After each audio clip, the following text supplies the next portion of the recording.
Hey folks, it's Eric from Support Adventure, and today I'm going to talk about one of the most important to understand MSP worst practices, and that is the technician ring group. So basically, the technician ring group would be that anybody who dials your help desk phone line will be transferred to a ring group, and everybody's phone will ring and somebody will pick it up. And this is often, something that MSPs do because they want their clients to have the best service. They are under the impression that having a technician pick up the phone will give their clients the best service. And well, I have seen this actually really harm MSPs in terms of being able to retain staff. I've really seen this harm MSPs in their ability to deliver consistent service to their clients and run a well-organized help desk where people are doing good work in a focused way. So basically, let's talk about the whole expectation. I mean, let's talk about some circumstances where I think is actually a good idea, just to get this on the table. If you're doing this, it might not all be bad. When I first started in the MSP industry in 2013, I had a contract which I was contracted for 15 hours a week of a 9 to 5 window. So it paid me enough to live in Belgrade, and I was really happy to have that job. But 15 hours a week were all I was required to spend on the help desk, basically. And what did I do? When the phone rang, I picked it up, helped the person immediately, then got back to the other stuff I was doing. I was writing songs on my guitar, whatever it was, slow cooking a stew in the kitchen or something. And that worked great because I was always like, I was under-engaged. I wasn't, probably when they called, I wasn't working on another ticket, or if I was, it was only one other ticket. And, my day was really arranged so that I had a lot of breathing space, and I was really excited to pick up the phone and help the users. Now, what if that's not the case? Because I'm assuming that if you're running an MSP and you've got people who are on your help desk full time, you don't have that situation that I had, that you don't have people sitting there essentially doing nothing, waiting for calls. So that means that they are already doing something else. And there could be like a varying level of importance in what they're doing. And they're expected to drop what they're doing and pick up a phone. Or even worse, they're listening to the phone every time that it rings. And they're thinking, should I drop what I'm doing and pick up the phone? Should I let someone else get it? That's the ring group thing. So basically, you're assuming that what they're doing is not important and that they should drop that and pick up another thing. And it's just, it has a certain cognitive dissonance every time that this happens. When you're working on a help desk where the phone rings, should I answer it? Is someone else going to pick it up? How does it, especially when working remotely? And basically, it just leads to a lot of technician stress, especially the more calls there are a day and the more the phone rings, the more they're trying to focus on important stuff, especially if they're a level 2 or level 3 tech. I mean, it can be chaos, and being exposed immediately to someone who, you have to help me now, please, no, as is often the case with people calling in. And it just creates a lot of stress for technicians. And I've found that technicians work best when they're able to work one ticket at a time, finish all the ticket notes, do the work properly, research the issue that has been put on the ticket before they call the user, get all the logins and everything lined up so that they can go in, bam, solve the issue. But once you pick up the phone and somebody's on, hi, I need help. It's like, sorry, who are you? Okay, let me find you in the system. 2 or 3 minutes goes by. Both people have their time wasted. And if the person had just taken the moment to write an email with the ticket description first, into the help desk, the system would have automatically found them and the ticket would be in front of them, and the technician who's dealing with it might have already seen it. So I would highly recommend you try to get your users, if possible, to write in an email and then call if it's urgent, because you can educate them that that's going to be a faster way of getting service than if they just call and the technician who picks up has to put the ticket in, right away without knowing who it is, and write a whole ticket and do all the categories and all that stuff. So we strongly recommend that companies have a dispatcher. Now, we understand that a lot of companies would like to follow this model of having technicians pick up the phone and, when possible, help people immediately. And if you want to do this, I would really recommend you put a boundary on that and shield the senior technicians from having to do this, because those are the people that you need to do the focused work. So you should have either a dispatcher or a triage technician to do this. And basically what those people do is they handle the intake of tickets, and they knock down the low-hanging fruit. And they, if they can't solve those tickets, if they can't, make the resolution on first touch happen, then they make sure that it gets to someone who can on the second touch, basically. And then you can have your senior technicians able to focus on their work. Now, why are your clients calling in the first place rather than sending an email? Probably because they don't believe in the consistency of your service. If they email in, what's going to happen? You haven't managed that expectation.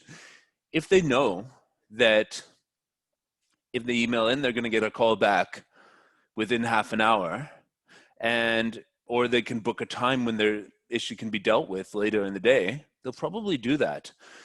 And you have to make sure that you can fulfill that promise. And basically what a business does is it fulfills a promise of consistency. So what you want is your clients to know what's going to happen when they call your number, and know what's going to happen when they email in a ticket, know how to get help if they really need it urgently, and how to get help when they don't need it urgently. So that you can actually make a system that solves issues in a very orderly way, in a timely manner, dealing with issues that require immediate attention as soon as possible. I'd recommend dispatch or triage technicians that work for about 15 to 30 minutes on a ticket before escalating if they can't do it. So you need to sort of put staff on that front line and put them there and give them strict procedures through which they help people so that they can help as many people as possible. Dispatch can do things like password resets, and triage technicians can log into people's machines and poke around and collect screenshots and all that stuff. What you don't want is a situation, because the best way to actually ensure that your clients have an inconsistent experience with your help desk is to have them calling in about random unlogged tickets at random times and getting through to random technicians who are doing random other tasks at random times. Think about that. It leads to an absolutely inconsistent experience. One time when they call your help desk, they'll get someone who's really friendly, really ready to help them and eager to help them, who's like a junior tech, who's really customer service friendly. And then one time they'll get a grumpy senior technician who's just answering because he's told that he has to, because the phone keeps on ringing. Well, he's trying to do like a critical migration on the side. He has to deal with a user. Hi, my thing is not working. Can you log on and take a look? And if they say, sorry, I'm a little busy right now. Could I log a ticket and have someone get back to you? If you've promised your clients that a technician will pick up the phone and help immediately, that senior technician will get blowback. And you might lose that person if this happens enough, because they know that there's much better organized MSPs out there that won't subject them to having to work the front lines while also doing project work and taking escalations and all that stuff. So either get a dispatcher who's going to manage the intake of tickets and provide a consistent experience to your clients when they phone up, and also consistently ensure that when people email in that the tickets are responded to in a timely fashion, or get frontliners who are really excited to pick up the phone and help people. And that's the core of their job. And there's a time limit for how much they can do that. And you have enough of them so that, 9 out of 10 times, somebody will pick up the phone and help the clients immediately. You need to overstaff on that a little bit. And what can they do if they don't have tickets to work on actively? They can audit documentation. They can, do all sorts of MSP housekeeping tasks that you have to define in a list of auxiliary tasks to fill idle time. And then you can kill two birds with one stone. Ensure that you have people who are always happy to answer the phone and provide your clients a consistent experience. And you can also have the housekeeping tasks that often get disregarded in MSPs that, ironically enough, are promising their clients proactive service. When they get busy, the proactive tasks are the ones that fall by the wayside. Think about your favorite restaurant. every time you go there, you got a consistent experience. I'm pretty sure. Because if you didn't, you probably wouldn't go there so much. It wouldn't be your favorite restaurant. That's how we think of brands and establishments, basically based on the consistency that we get from them, what we get from them. But if you were working, if your favorite restaurant had 60 tables, and every time the waiting staff was too busy to, there were too many people, too many orders and stuff like that, the chefs would have to come out of the kitchen and help the people take orders from people, and help the wait staff help seat people and all that stuff. You'd probably get some burnt steaks, some burnt pizzas, some botched dishes. And when you go to the cooks and say, why did you burn this steak? You'd say, well, you told me that every time someone walks in the door, I have to seat them as well as cooking the meals. Is that a good way to run a restaurant? No. Where do they run restaurants like that? Nowhere.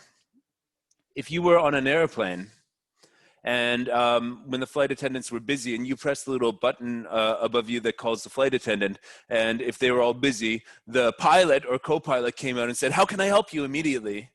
You'd probably go, I don't want to be on this plane because it's probably going to crash because these guys are getting distracted by people around me pushing the button ahead, and the pilots seem obligated to divert from the core tasks that they've been hired for in order to handle the lowest level task that exists on the airplane, which is getting people a glass of water or something. Say you were getting an operation in the hospital, and you knew that you were going to be put under, and your life is at risk. And every time someone walked into that hospital, if the front desk staff was busy, then the surgeon was going to have to stop doing surgery on you and run out and take people's insurance information. Would you want to get an operation at that hospital? Now, if you're running a mom and pop restaurant where you're making a few sandwiches and you've got like 4 tables, yeah, one person can do everything from the cleaning, cooking, and also sitting and talking to people, the cash register, all that stuff. If you're running a small village doctor's office, then 1 or 2 people can handle the whole thing. If you're it's a question of scale. And as you scale your MSP, you want to make sure that there's a system for dealing with requests and making sure that the mission critical work can be done with focus and precision and correct documentation. And that the way that people are coming into the system is well regulated and can provide a consistent experience and satisfy the expectations. So if you take on board these recommendations and get rid of that technician ring group, I would say that you could probably improve the satisfaction of your staff a lot. And you could also improve the quality of your service and the satisfaction of your customers, users, or clients. So how about that? I mean, what would I do if I ran an MSP? Yes, I would overstaff on the front lines, and I would make it so the phone does not ring if someone's already on another call, and it goes to only the frontline triage technicians. And if they're all on calls at the same time, it will go to a dispatcher whose job it is to manage the time of those front end technicians and make sure they're not spending too much time on tickets. And then when they can handle a ticket, make sure that they put the correct escalation notes on the ticket. And then that ticket gets to a person who can solve it. And just managing the whole process, because every man for himself, pick up calls when the phone rings is a sort of practice that will only take you so far, and will only take your clients so far. And until you start having a chaotic environment that gives an inconsistent service that provides stressful results for people who are working in your company. Take inspiration from the aviation industry, the restaurant and hospitality industry, from like the medical industry on how to organize things better, because those industries, they're much more competitive than IT, and they're much better standardized, and they've been around for much longer than IT. So take some inspiration and stop putting your people in a chaotic environment where they can't focus on things, and stop putting your customers in an environment where they don't get a consistent experience. Because if they get a consistent experience and they know what's going to happen when they email in a ticket, they'll trust enough to email in a ticket if it's not urgent. And then they know that if they call in and it is urgent, then there's going to be a procedure that's enacted, and they're going to get the best service immediately based on whoever it is, an intake technician or dispatcher, raising the alarm bells that there's a whole user the whole office full of users that can't work right now. And you need to set up those procedures. And once you do all of this and you put your senior technicians in a position where they can do meaningful work that they are invested and inspired by, that they like to do, without the noise of having to pick up calls, and once you set up the framework through which your clients can get a consistent best outcome to each and every one of their issues, then I think your job as an MSP owner or manager will get a lot easier. So thanks for listening. My name is Eric from Supportive Venture. If you want to talk about how we could work together, we provide resources, dispatchers even, frontline, senior level resources. We do it all for MSP staffing, even admin assistance, all that stuff. If you want to talk about how we can help you with that, get in touch, info below. Thanks a lot, guys, and take care.